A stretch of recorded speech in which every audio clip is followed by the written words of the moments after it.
Welcome back to another episode of Trapping TV. This week's episode is our second part on early season coon trapping. We're going to focus mostly on location this time.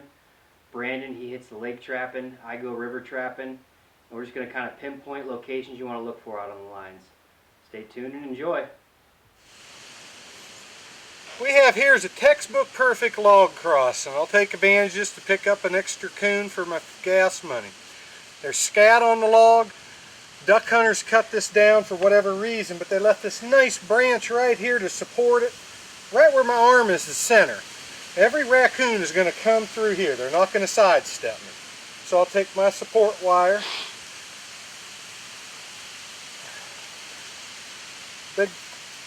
Biggest problem with snaring is that you don't have these points very secure. It's like bedding the leg holds. You want it secure with no play. I leave this pigtail on to give me more stability.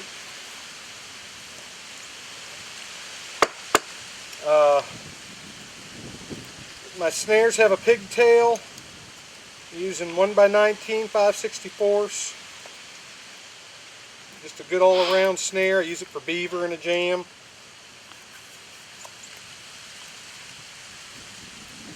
We won't need a big loop. We could pick up a bobcat here.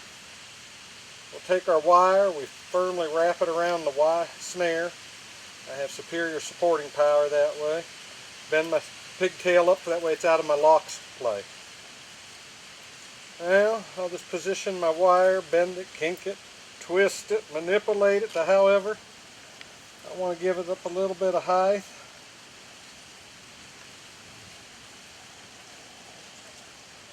Pull it back just a hair.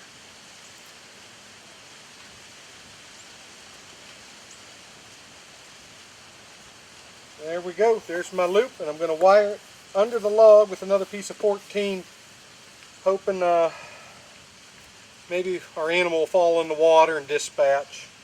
Doesn't always happen, but we'll give it a try.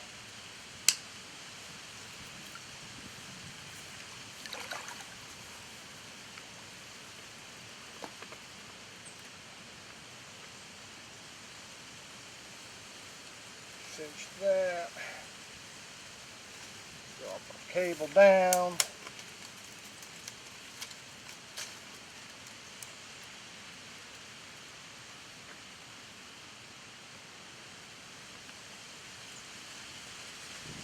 Not worried about theft, or I'd be wiring it down deeper and all that, but there you can pretty much see the pathway of an animal. It's neck and head. Roll of wire for reference. A lot of guys do it different. Some will say that's too big of a loop. Small raccoons, you may get a hip catch, but I bet a bobcat will have his front leg and neck. Kind of big for a gray fox, but there's not many in this part of the country where I'm at, so I'm not too worried about that. I don't have to hardly clean anything up. There's plenty of mud where the raccoons are coming off this other levee and coming over to this other side to feed. So hopefully we can show you some success at this set soon.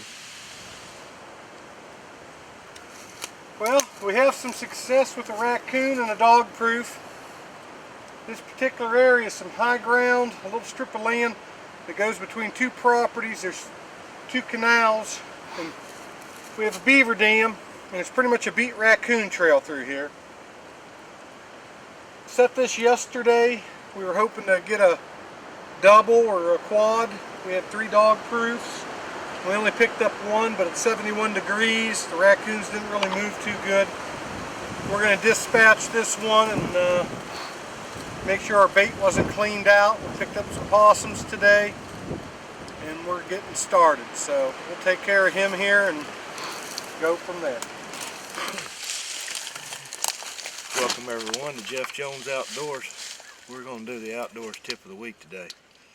Not only are we out here doing a youth duck hunt, we're also doing some nuisance animal control. And it's always good to expose younger generations to teach them how to control nuisance animals, to help learn about wildlife management and predator control. Now, we are in an area that is inundated with raccoons, beavers, skunks. There's no wild turkeys in this area to speak of. So we're trying to help thin out the coon population to give eggs a chance to make it for wood ducks, turkeys, other birds. And this young man's learned how to set a snare. I want to talk a little bit about something, especially to the newer guys and even the older guys that's been out there a long time trapping. It's real easy to get caught up into the forum madness and what you read in the books and magazine madness about, I've got 200 miles of traps out, I've got 6,000 sets, you know, I'm going through 44, 55 gallon drums of coon bait a week, you know, to catch a certain amount of animals. And if you're just getting started, I would not get into that rat race, because that race right there a lot of times hurts people more than it helps. When I first started trapping, I'll be honest, I was into that 100%. I was running 200 and 300 mile lines. I was having out hundreds of sets. I was catching a whole lot of stuff, but I really didn't know what I was doing, and I wasn't taking the time to learn. As I've got older, quality sets mean more to me now, because I can still keep up a big average by doing that than I can if I was just setting out a lot of sets. So if you're setting otter sets, for example, you're better off, in my opinion, because that's what we're shooting right now, to spread the stuff out and find the perfect places. Do a little bit of scouting. Don't just jump out of a bridge and block a creek. Why is the otter going to do what he's going to do? Why is he going to be at a certain place? Can you miss that otter? Are there better places within 100 feet or something of there? You need to take the time to do that, because that best trap location will outproduce 5 or 6 shoddy traps. So I can run 10 traps and compete with someone that's running 60 or 70 sets, but I only have the expense of running my 10 sets, and I can keep the same average as the other way. The same with coyote sets or muskrat sets, raccoon sets, anything. It doesn't make any difference. Quality is always going to outproduce quantity, unless you're at the place in your trapping where you can do quantity and quality all at the same time. And there are guys, excuse me, you know, like Randy Smith and people like that, running tremendous amount of traps on quality locations, and they're catching a tremendous amount of fur. But he didn't start off that way. So if you're just getting into this and you're wanting to, you know, get into raccoon trapping, you know, learn how to use 4 or 5 dozen traps, or even 3 dozen or 2 dozen before you try to run 100 or 200 or 300 sets. It's just going to be, you're going to be so much better off than you would ever be just out running around everywhere and having extremely low production on what you're doing, because your time, whether you spend it quality or quantity, you only have so much of it, so you don't need to waste it. Another morning out here on the lake. We're just getting started. Nice crisp morning. Got some frost on the ground. Coon should have moved pretty good tonight. We got a big cold front coming in. Lots of snow, so we got like 4 more days of good weather, and we might get shut down. So we got to move hard today. We got to pile some coon up and whack and stack. Well, it's been a pretty slow day. We've been running, pulling traps. We're gonna start moving them. Finally got a double. Got 2 good boars. Caught a couple little guys today, let them go. Got a couple more in the boat, but we got a nice double here. Came up here, got all excited. Got a coon, and we thought we had another coon, but we got a possum. So it was an okay double, but not as good as it could have been. We're just here on the lake shore. Got the coons are funneled down here. It's real thick here. We had a dog-proof Z-trap right here. These coons, when they're working this, they're gonna have to come right here. Had some trailing scent just so they didn't walk by it.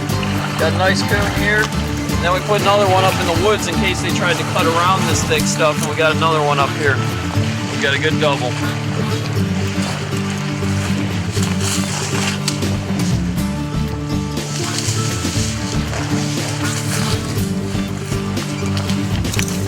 Second to last stop here. We're almost done for the day. We got a nice fisher coon. They're pretty cool. Looks like a little cub bear when we're driving up to it in the boat. Here's opening day's catch of Ohio's 2013 trapping season. We got 40 coon, just under 40 rats. We're running a lake. Had about 80 dog proofs on that, and then we were running a big rat swamp. Rat catch was a little down, but good start to the season. We're just going to keep stacking more fur up. Well, here's an example of high producing coon location. So we're under this culvert right here going under the road, And there's cornfields on this side. There's two big cornfields, and we have a little ditch going through the two cornfields. But on the opposite side of the road, we have a big woods. Well, all the coon are living in the big woods. But look at this trail coming through here. It's just beat down, coon tracks everywhere. This is the final day we're gonna trap in PA, so we're gonna pull these traps today. And the final day we have a double here. I've caught about 10 coon on this location. I've only trapped in about, I think I have it set 5 days. So I think that's pretty good. So look for these types of locations, especially early season. Raccoons are gonna store food for the winter, so they're gonna hit these food sources really hard. Check these coon out, put them on a trap.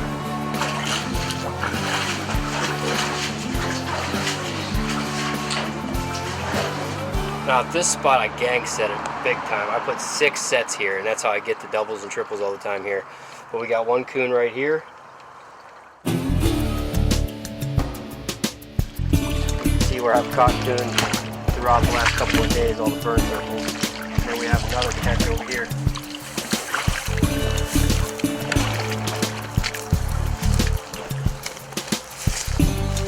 He's down there, and them roots all tangled up.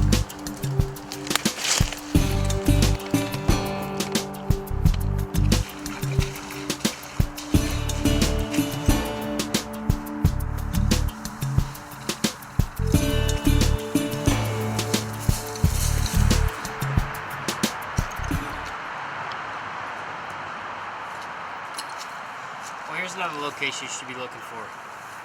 Here's a big underpass for the turnpike. And look at this high bank trail coming right along the wall. You can see down through there. I don't know if you can see it through the camera well, but it's just beating down this top edge. Well, I've just been setting a trap on each end of it. Caught 4 coon at this location so far. This is an absolute monster. No farewell on a stretcher.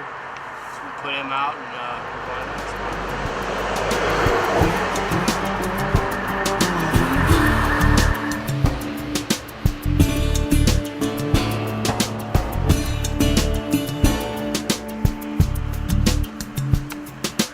Here at the lake, just got here first thing in the morning, getting the boat ready, getting everything baited up, getting fish oil. We're gonna unhook the boat and start heading out. We're gonna go catch some coon.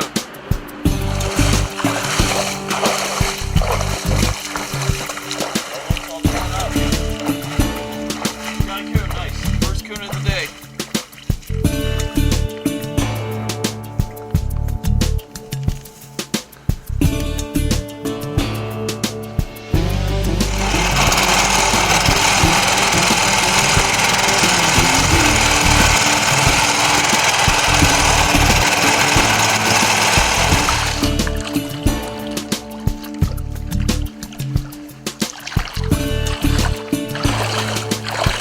Our 5th stop here.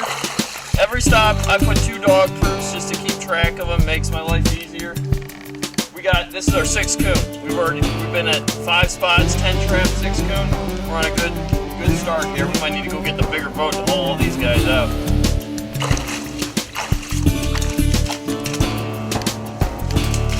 Got this one by both front paws. You know when you catch them by both front feet, they're liking your bait. We got another coon right here. These coons, last night we had a big cold front come in. It was 50 degrees yesterday. Snow started coming down probably 1 o'clock in the morning, so the coons had a little bit of time to move, and they moved hard. We're picking them up pretty good. Got another one here. Got an empty trap there, but only one came through. So we're doing pretty good today.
70 sets. And we put out another 30. We got 5 or 6 muskrats today. We set a couple more huts.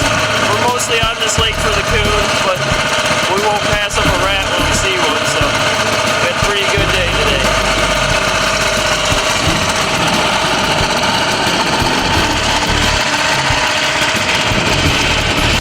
Well, we just got on the river. Off to a bad start. The motor broke, so we got to row 5 miles, which ain't a big deal. I needed to work out anyway. First set though, coon. So we should have. Next location. Oh, this is our 4th location. We already picked up our 3rd coon. This is a big beaver slide. It seems like when you get a beaver slide and a high bank trail intersection, coon use this to cross down to the river like all the time. So I set these up pretty hard. We got another coon right here. Good location to look for on a river.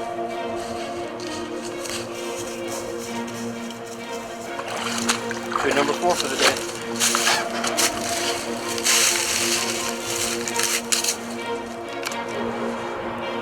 Seven and 8.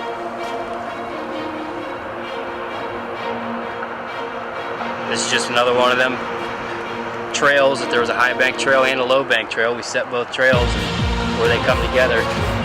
See right here you have the high bank one and the low bank one that comes down. Well, they intersect right there, so we always put sets around each of them, and it does the same over here.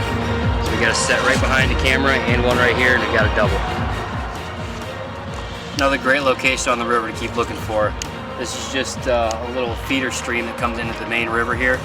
So usually I'll set a set on each point here. And this is the 4th coon we've caught right here behind the camera. So usually just typically put it right on the points. Them coon are gonna run down the feeder stream, they're gonna run down the main river, and it just all intersects right here. It's a good spot to pick up a lot of coon.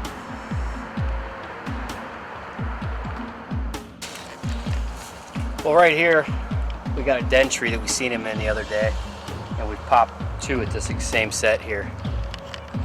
So this is a good location. When you have a high bank trail and a den tree put together, it's another great location to set up.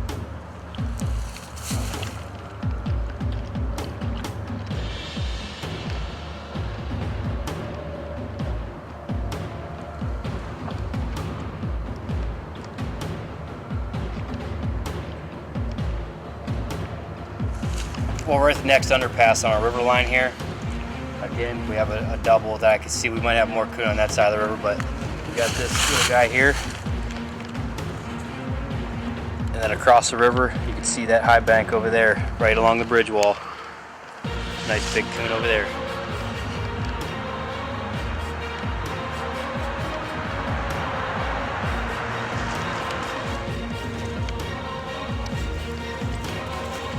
Well, here's a nice coon in a pocket set. You can see the pocket set. You just see the pocket set from the camera guy. And the reason I set that here is because there's shallow bank here on both sides of the steep bank. When any coon, muskrat mink, or anything on coon and mink, they're going to be running down these shallow banks, but they have to get in the water right there. So it forces them to work the pocket set from in front of it. They can't get above it. So that's a good catch here. Well, we're coming to a close on our river line for today. We got all these boulders. Well, them coon like to hunt these and live in them. And you can see this coon trail coming down through here. It's just crazy. We had a couple of sets here. We got a coon right there, and then right behind the camera guy, we have another coon over there.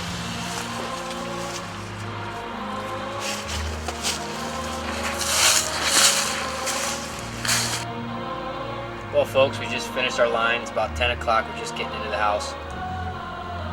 We ended up with 31 coon. I didn't have anything in any of the sets around here, but I'm just as happy we had all these coon on the river. So we were setting on location. I pretty much didn't set a trap unless it was on a coon track or on coon scat. I feel better if I actually see physical sign. I don't like just setting traps and guessing. So this way I produce big numbers. In 3 days we caught 80 some coon, 88 coon or something like that. And doing this, you see what we catch. So thanks for joining us for the day, and we're gonna get back at it tomorrow. We pulled everything we had today. We're gonna go out tomorrow and set another 80 or 100 traps on a different section of the river. Keep at it.